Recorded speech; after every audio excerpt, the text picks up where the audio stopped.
வெல்லும் படையென பாரா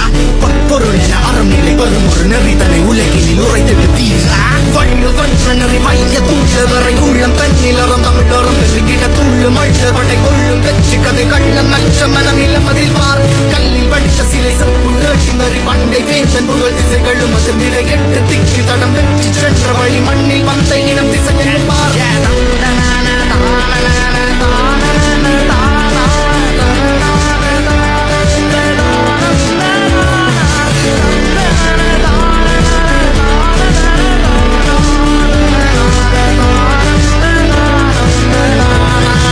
தந்தகண நாயகனே சிவபாலகணபதியே வருவாய் மூசிக வாகன முத்துவே நாயகா விக்க நம்பாராமல் காத்தருள்வாய் காவடி தூக்கியே தோளில் வைத்து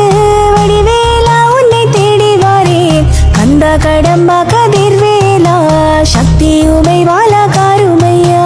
நாத பொங்காரி நன்முகன் தேவி நாவினில் வந்து விளையாடம்மா பார்வற்றும் பத்தினி கண்ண அம்மனின் பாமாலை வாட அருள் தருவாய் வீரதி வீரி வீரி பயங்கரி வீரம்மா காளி எழுந்து வாமா வீரசக்தி சிவ வேதாந்த நாயகி சக்தியரே வரம் தந்திடம்மா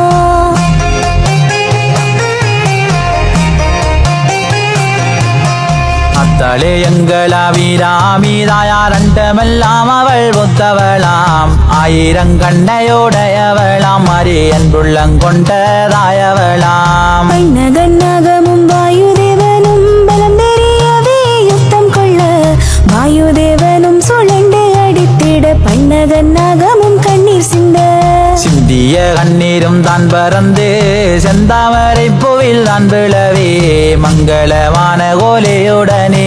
பெண்மலலை கொன்று தோன்றியதே ஈஸ்வரன் தன்னை மனதில் நினைத்து பன்னகநாகம் மறந்து நிற்க வானை கிழித்து அசரீரியாகவே ஆதிசிவனாரும் வாக்குரைத்தார்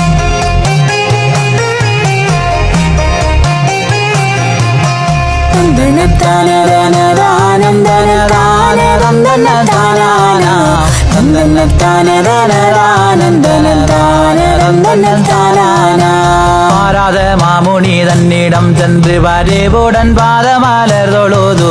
பெற்ற மலலையை காத்து வளரென ஆதிதேவனாரும் கூறி சென்றார்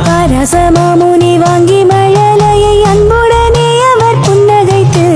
நாகமங்கலையை நாமங்கள் சுட்டி ஆசிரமத்தில் வளர்த்தனரே சந்தோஷமாக மன மகிழ்ந்து வாராத மாமுனி தான் வளர்த்து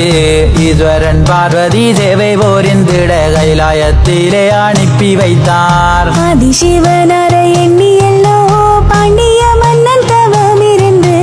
முக்கனி ஒன்றான மாங்கனியை ஈஸ்வரனுக்கு படைத்து வைத்தான்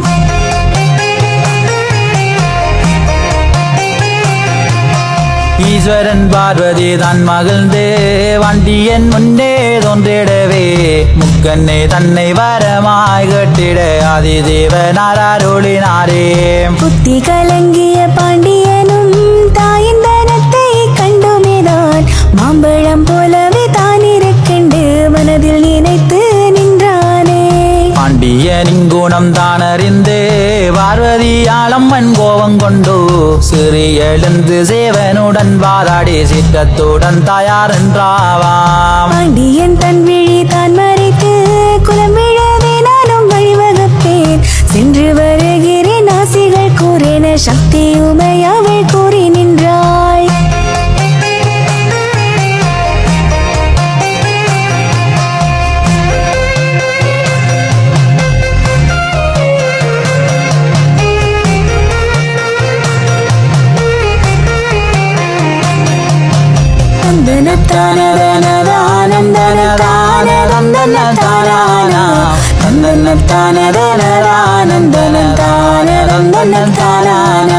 செல்லாயோ தேவி நீ பார்வதியே சிற்றங்கோரைந்த சேனந்தனிவாய் நீ எல்லாவரு ஒருவர் அனுப்பன வேதநாயகரும் சொன்னாரே ஈசனுரைத்த அருள் மொழி கேட்டுமே நாகமங்கலையை தாயழைத்து சக்தியின் பிம்பம் மொழி மயமாக்கியே நாகமங்கலையை அனுப்பி வைத்தார் வந்துமே மாமதுரை புகுந்தோ மங்கனியாகவே தான் உதைத்து தங்க ஒளி போல் தலதலன்று தாயாரே நீயும் ஜோலித்தாயம்மா. பூக்காத மாமரம் காய்க்குமா என்று வியப்புடன் சேவகர் கண்டறிந்து மன்னவா மாமதுரைதனிலே மாங்கனி ஒன்று உதித்ததென்றார்.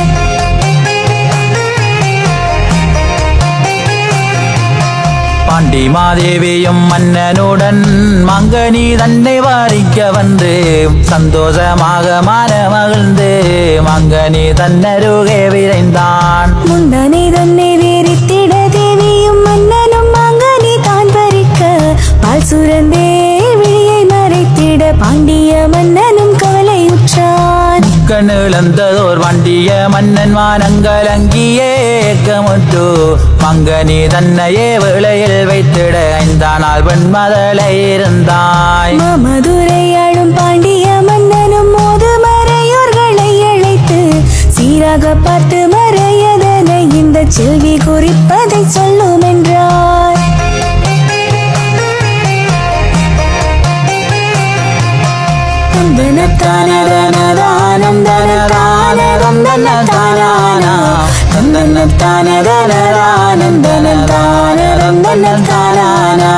மங்கையின் வெப்பத்தை மண்ணுமே தாங்காது மாமதுரைக்குமே கெடு கன்று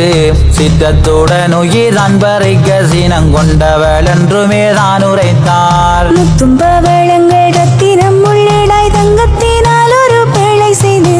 பிழைக்குள் உன்னை வைத்துமே பாண்டியன் நாளிக்கடலிலே விட்டனரே.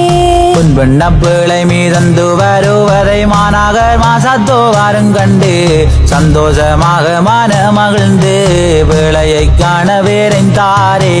பிழையை கண்டதும் மாச்சோட்டான் செட்டியும் பிழை எனக்கென்று தான் உரைத்தான். உள்ளிடாயுள்ள பொருள் அனைத்தும் மாநகருந்தனுக்கென்று உரைத்தார்.